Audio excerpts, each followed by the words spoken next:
We are sold a lie.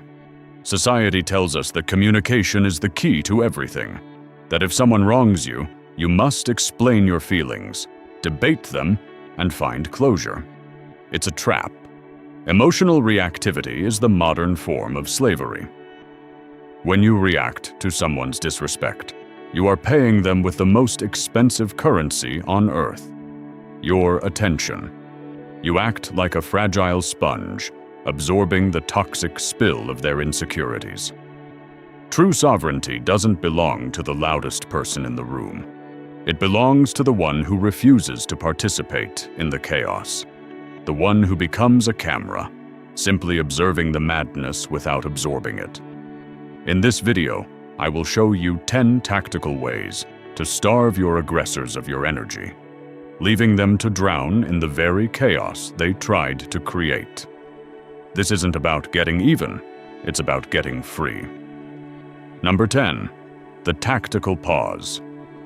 Let me tell you a secret about human biology. Between the moment someone insults you and the moment you respond, there is a millisecond of empty space. In that tiny, dark gap lies your entire freedom. Most people let their impulses bridge that gap. They snap back. But true power comes from dilating that pause. When the attack comes, force yourself to breathe. Plant your feet and just look at them. Say absolutely nothing. This is the inversion of expectation.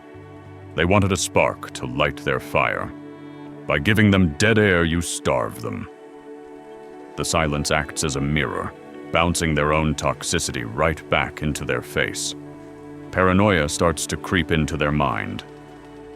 Why aren't they angry? What do they know that I don't?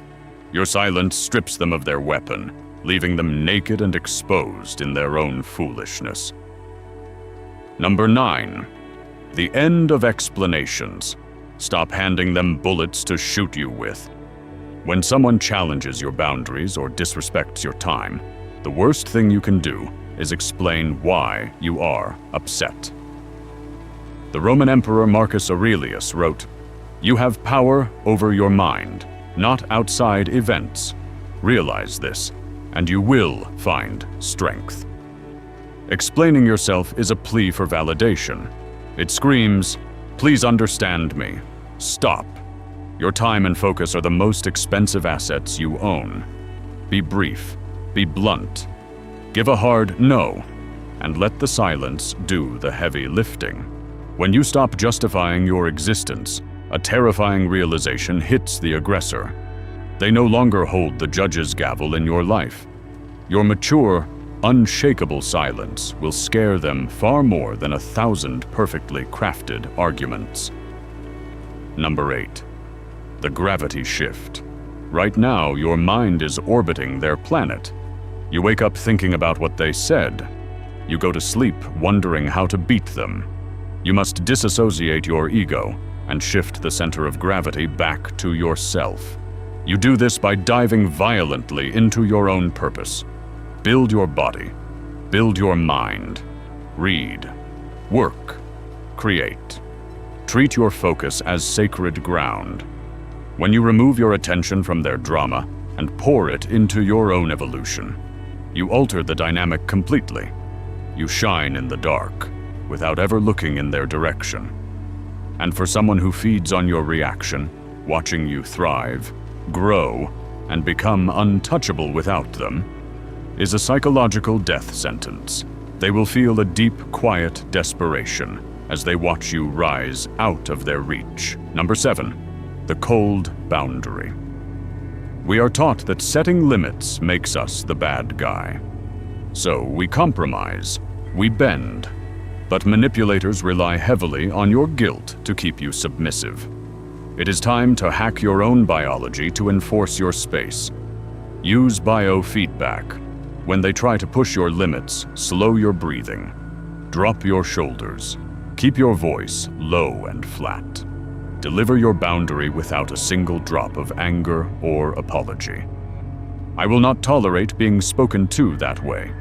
We are done here. When you remove the guilt from your no, you break the fundamental mechanic of their game. They expect you to waver. They expect a fight.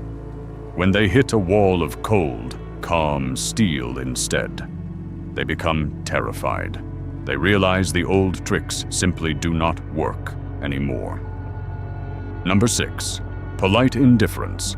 There is a massive difference between the silent treatment and polite indifference.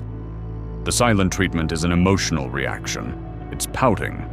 Polite indifference is the posture of a king looking at a peasant. You treat them with the exact same baseline courtesy you would give to a stranger asking for directions. You say, "Hello." You say, "Thank you." But you give them absolutely zero access to your inner world. You deny them the conflict they crave, and you deny them the intimacy they lost. You become a camera, recording the interaction but feeling nothing about it. This is the most elegant, devastating tool in your arsenal. It completely corrodes their ego, because it proves beyond a shadow of a doubt that you truly do not care. Number 5. The emotional shield. You must understand that a person's harsh words are rarely about you. They are confessions of their own deep-seated fears, insecurities, and ignorance. The world does not revolve around your ego. The Stoic philosopher Epictetus taught that it is not what happens to you, but how you react to it that matters. When you are criticized or mocked, visualize those words hitting a thick glass wall. Watch them slide down to the floor. Do not absorb them. By remaining entirely imperturbable, you create a massive power vacuum in the room.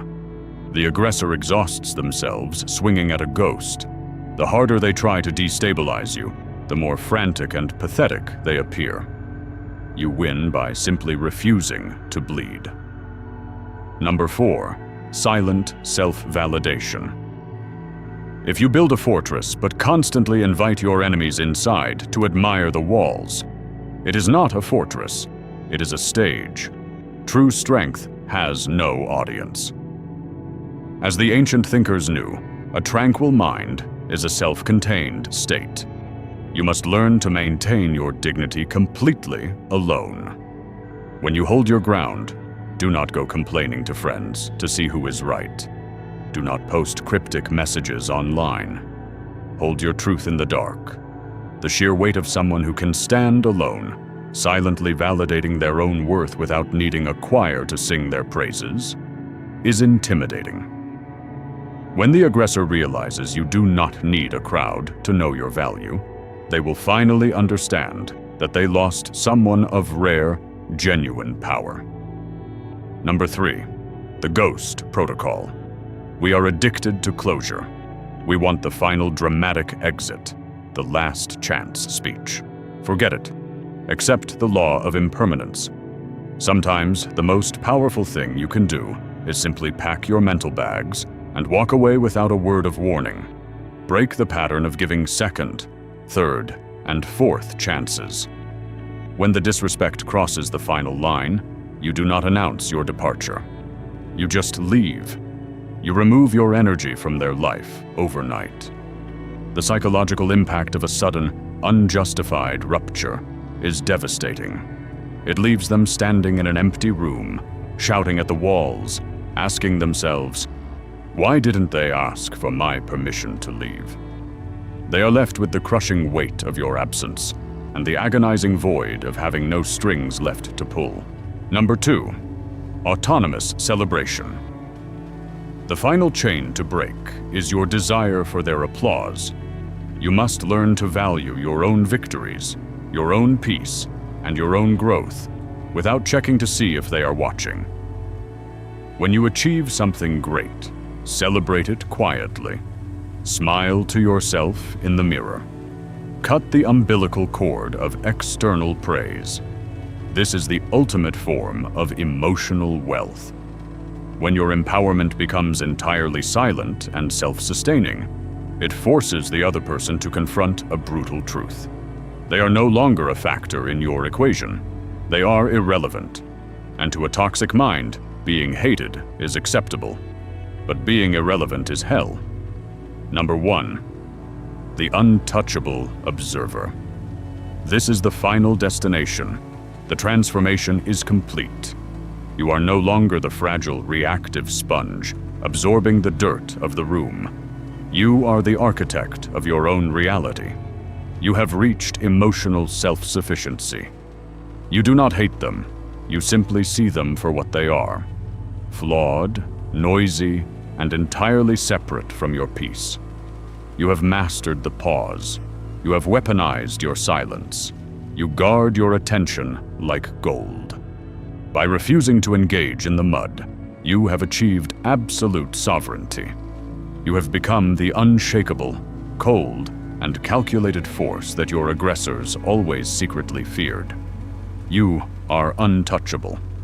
The ultimate power in this life is not the ability to destroy your enemies. It is the supreme discipline of choosing what gets your energy. If you are ready to stop bleeding for people who don't matter and want to keep building this mental armor, hit the subscribe button right now. Do not stop here.